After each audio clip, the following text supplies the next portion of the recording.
ओम गणेशाय नमः। आज हम मंगला गौरी व्रत कथा सुनेंगे। एक समय की बात है कि एक शहर में धर्मपाल नाम का एक व्यापारी रहता था।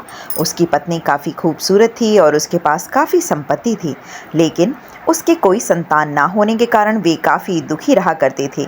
ईश्वर की कृपा से उसको एक पुत्र की प्राप्ति हुई, लेकिन वह अल्पायु था और उसे यह श्राप मिला था कि 16 वर्ष की ही आयु में सांप के काटने से उसकी मृत्यु हो जाएगी। संयोग से उसकी शादी 16 वर्ष से पहले ही एक युवती से हुई, जिसकी माता मंगला गौरी का व्रत किया करती थीं।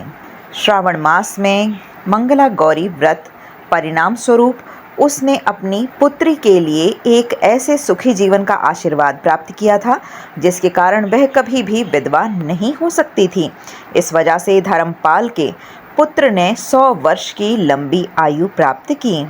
इस कारण से सभी नवविवाहित महिलाएं इस पूजा को अवश्य ही करती हैं तथा गौरी व्रत का पालन भी करती हैं तथा अपने लिए एक लंबी, सुखी और स्थायी वैवाहिक जीवन की कामना करती हैं। जो महिलाएं उपवास का पालन नहीं कर सकती हैं, वे भी कम से कम इस दिन पूजा तो कर ही लें। इस कथा को सुनने के बाद विवाहित महिलाएं अपनी सास तथा नंद को 16 लड्डू देती हैं। इसके बाद वो यही प्रसाद ब्राह्मण को भी दे देती हैं। इस विधि को पूरा करने के बाद बरती 16 बाती वाले दिए से देवी की आरती करते हैं। व्रत के दूसरे दिन बुधवार को देवी मंगला गौरी की प्रतिमा को नंदी या पोखर में विसर्जित कर दी जाती है।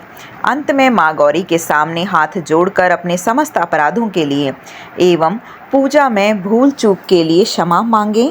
इस व्रत और पूजा को परिवार की खुशी के लिए लगातार 5 वर्ष तक किया जाता है।